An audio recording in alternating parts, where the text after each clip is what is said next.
அன்பு குழந்தைகளா, எல்லாருக்கும் வணக்கம். எல்லாரும் எப்படி இருக்கீங்க? நல்லா இருக்கீங்களா? குழந்தைகளா, இது என்ன எழுத்து சொல்லுங்க பார்க்கலாம். ஓ. இப்போ இந்த ஓ என்ற ஒலிப்பினை உடைய எழுத்துக்கள் இடம்பெறும் சொற்களை படிக்கலாம். சரிங்களா? ஓ, இட், ஒட், ட, ஒட்ட, க, ஒட்டக, இம், ஒட்டகம். ஒட்டகம் என்பது பாலைவனத்தில் வாழக்கூடிய ஒரு விலங்கு.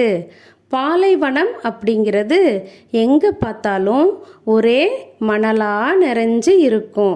எங்கேயுமே நம்ம மரம் செடி கொடிகளை பார்க்க முடியாது. வெப்பம் அதிகமாக இருக்கும். ஒட்டகத்தின் உடல் அமைப்பு பாலைவனத்தில் வாழ்வதற்கு ஏற்றாற்போல அமைக்கப்பட்டிருக்கும். இந்த ஒட்டகத்தை பாலைவன கப்பல் அப்படின்னு சொல்கிறாங்க. ஏன்னா பாலைவனம் வழியாக பயணம் போகிறவங்க இந்த ஒட்டகத்தின் மேலே ஏறி தான் போவாங்க. நம்மளால் அந்த பாலைவன வெயிலில் மணலில் நடந்து போவது மிக மிக கடினம். அந்த வெயிலில் நம்மளை அழைத்து கொண்டு செல்வது இந்த ஒட்டகம்தான். அதனால தான் இந்த ஒட்டகத்தை பாலைவன கப்பல் அப்படின்னு சொல்கிறாங்க. இந்த ஒட்டகமானது ஒரே நேரத்தில் 100 லிட்டர் அளவு நீரை அருந்தக்கூடிய தன்மையுடையது.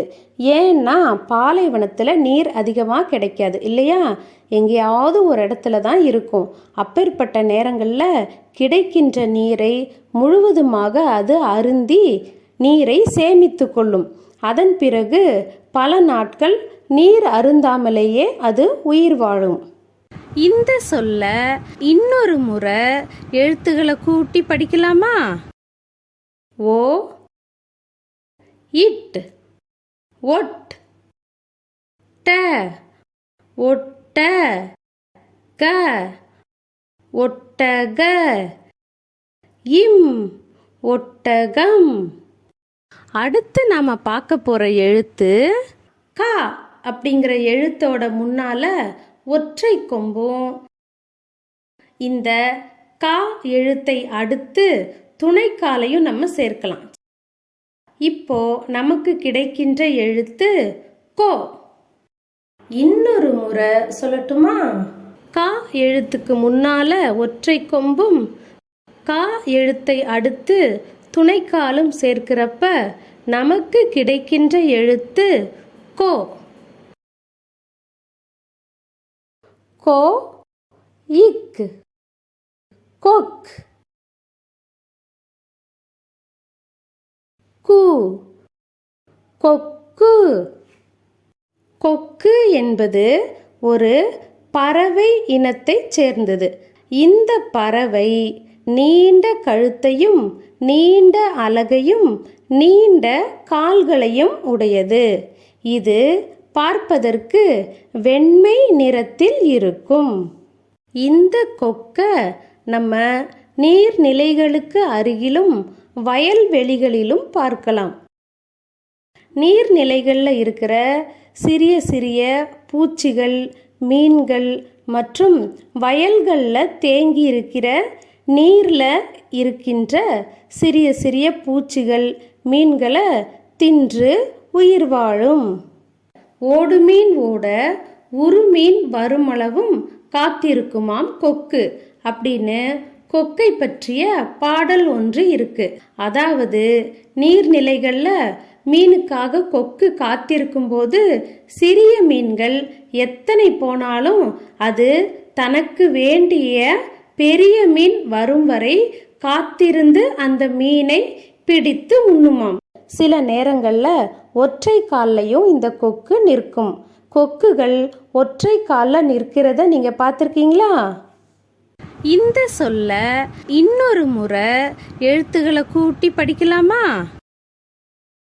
கோ, இக், கொக், கு, கொக்கு.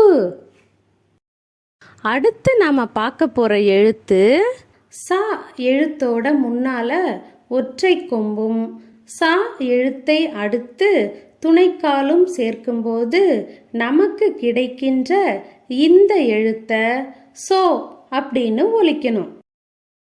இன்னொரு முறை சொல்லட்டுமா? சா எழுத்தோட முன்னால ஒற்றை கொம்பும் சா எழுத்தை அடுத்து துணைக்காலும் சேர்க்கும்போது சோ அப்படின்னு ஒலிக்கணும். சோ, இட், சொட், டு, சொட்டு. சொட்டு அப்படிங்கிறது மிக மிக சிறிய அளவு, அதாவது ஒரு துளி அப்படின்னு சொல்லுவாங்க. நாம் குழாயிலிருந்து நீர் பிடிச்சு அதை சரியாக மூடாமல் விட்டுட்டோம்னா அதிலிருந்து சொட்டு சொட்டா நீர் விழும். குழாயிலிருந்து சொட்டு சொட்டா நீர் விழுந்தாலும் சிறிது நேரத்திலேயே ஒரு வாளியே நிறைஞ்சிரும். அதனால் ஒரு சொட்டு நீரையும் நாம் வீணாக்க கூடாது.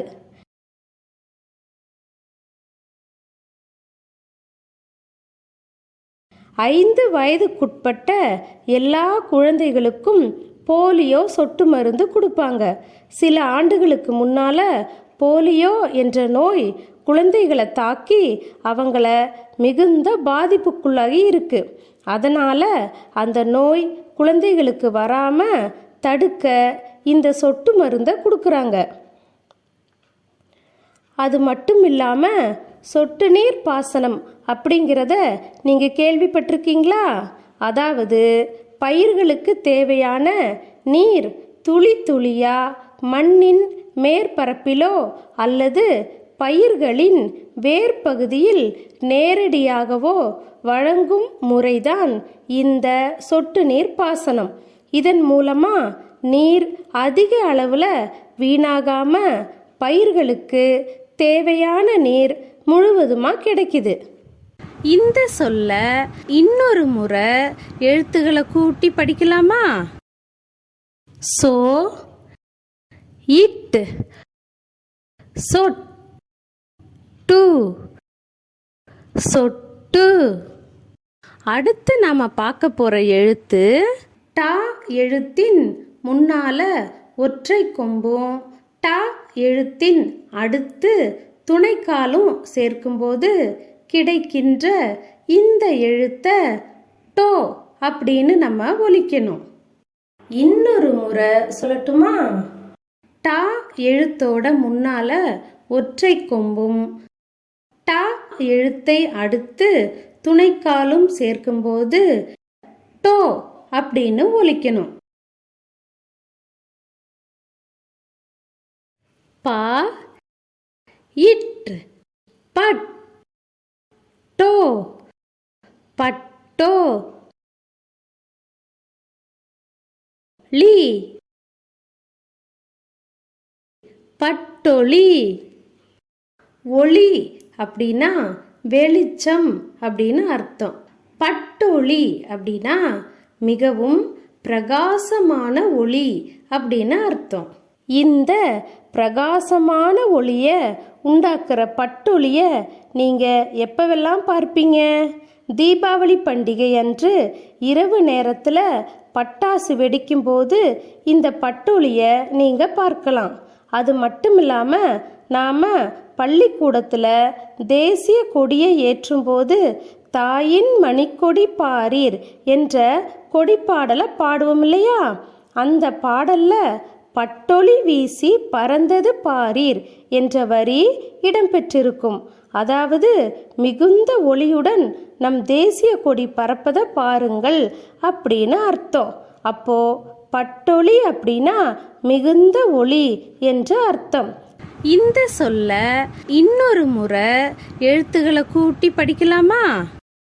பா, இட், பட், டோ, பட்டோ. லீ, பட்டொளி. அடுத்து நாம பார்க்க போற எழுத்து நா எழுத்தின் முன்னால ஒற்றை கொம்பும் நா எழுத்தின் அடுத்து துணைக்காலும் சேர்க்கும்போது கிடைக்கின்ற இந்த எழுத்த நோ அப்படின்னு நம்ம ஒலிக்கணும். இன்னொரு முறை சொல்லட்டுமா?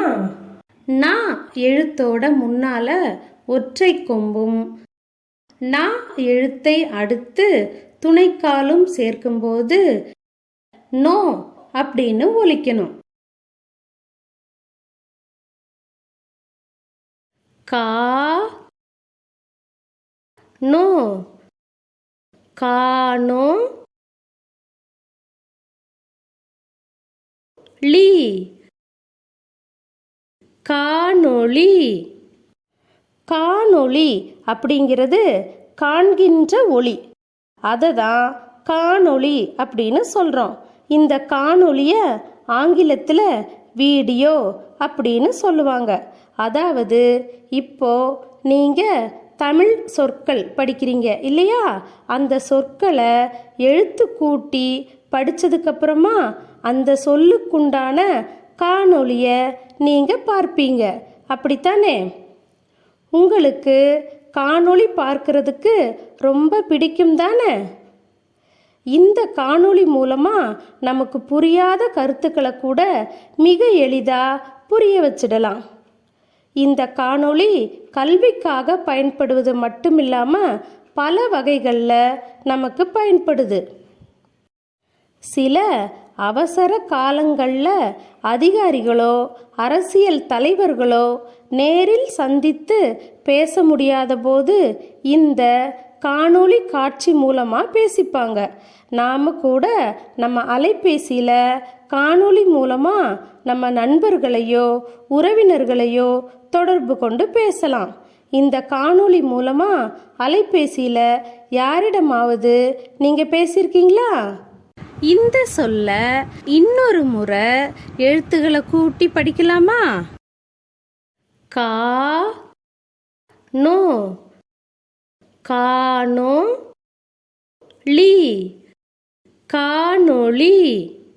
அடுத்து நாம பார்க்க போற எழுத்து தா எழுத்தின் முன்னால ஒற்றை கொம்பும் தா எழுத்தை அடுத்து துணைக்காலையும் நம்ம சேர்க்கும்போது கிடைக்கின்ற இந்த எழுத்த தோ அப்படின்னு நம்ம ஒலிக்கணும்.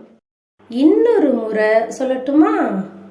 தா எழுத்தோட முன்னால ஒற்றை கொம்பும் தா எழுத்தை அடுத்து துணைக்காலும் சேர்க்கும்போது தோ அப்படின்னு ஒலிக்கணும். தோ, இட், தொட், டீ, தொட்டி, இல், தொட்டில். தொட்டில் அப்படிங்கிறது நம்ம எல்லாருக்குமே மிகவும் நன்றாக தெரிந்த ஒரு சொல் தான் இல்லையா? நம்ம எல்லாருமே சின்ன குழந்தையா இருந்தப்ப தொட்டில்ல தான் தூங்கியிருப்போம் இல்லையா? தொட்டில் அப்படிங்கிறது குழந்தைகள் பாதுகாப்பாக தூங்க அமைக்கப்படுகின்ற ஒரு அமைப்பு. நம்ம அம்மாலாம் சின்ன குழந்தையா நம்ம இருந்தப்ப நம்மளை தொட்டில்ல போட்டு அழகாக பாட்டு பாடிக்கிட்டே ஆட்டி நம்மளை தூங்க வைப்பாங்க. உங்களுக்கெல்லாம் ஞாபகம் இருக்கா? அந்த காலத்தில் மரத்தில் தான் இந்த தொட்டில் அதிக அளவில் இருந்துச்சு. இப்போ விதவிதமான தொட்டிலெல்லாம் வந்துருச்சு. மின்சாரத்தில் இயங்குகிற தொட்டில் கூட இருக்கு. அதாவது நாம் ஃப்ளக்கை சொருகி ஸ்விட்சு போட்டோம்னா தானாகவே இசையுடன் தொட்டில் ஆடுவது போன்ற பல வகைகளில் இருக்கு. நீங்கள் தொட்டிலில் தூங்கியிருக்கீங்களா? உங்களுக்கு நினைவிருக்கா? இந்த சொல்ல இன்னொரு முறை எழுத்துக்களை கூட்டி படிக்கலாமா? தோ, இட், தொட், டீ, தொட்டி, இல், தொட்டில். அடுத்து நாம பார்க்க போற எழுத்து நா எழுத்தின் முன்னால ஒற்றை கொம்பும் நா எழுத்தை அடுத்து துணைக்காலையும் நம்ம சேர்க்கும்போது கிடைக்கின்ற இந்த எழுத்த நோ அப்படின்னு ஒலிக்கணும். இன்னொரு முறை சொல்லட்டுமா? நா எழுத்தோட முன்னால ஒற்றை கொம்பும் நா எழுத்தை அடுத்து துணைக்காலும் சேர்க்கும்போது நோ அப்படின்னு ஒலிக்கணும்.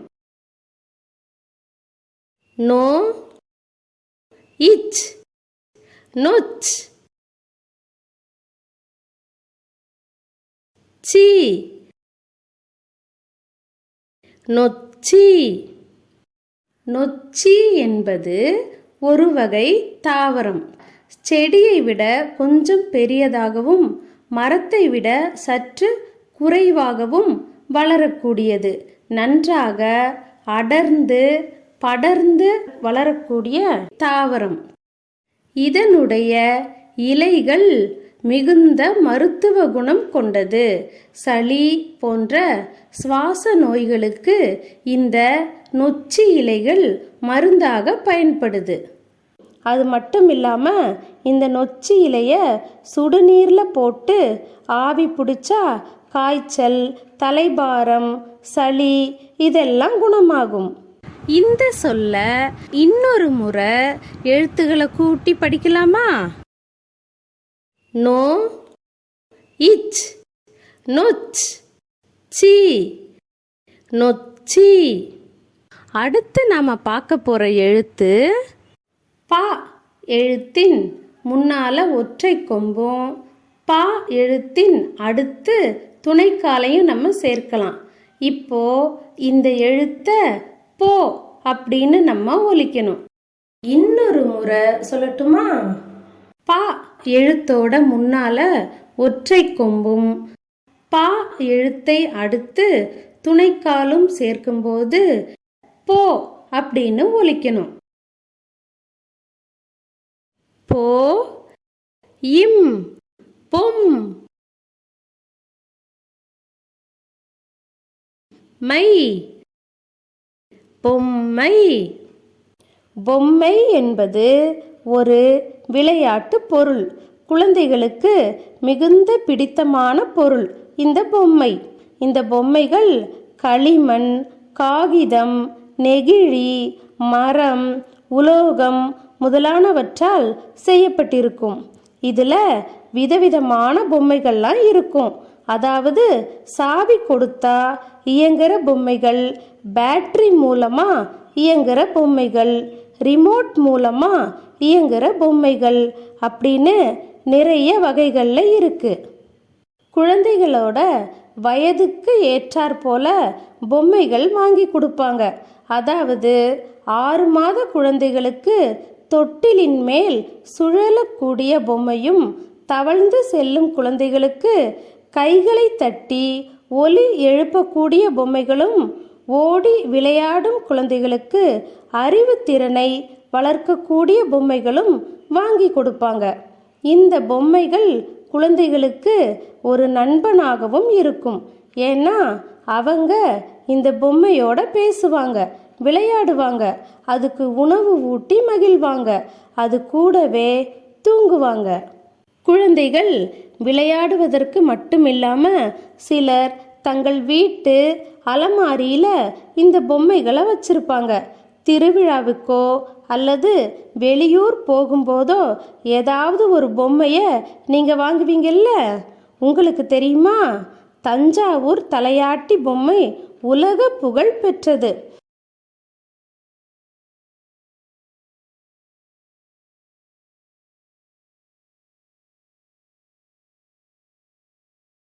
பல நூற்றாண்டுகளுக்கு முன்பே களிமண்ணாலான பொம்மைகளோட குழந்தைகள் விளையாடி இருக்காங்க.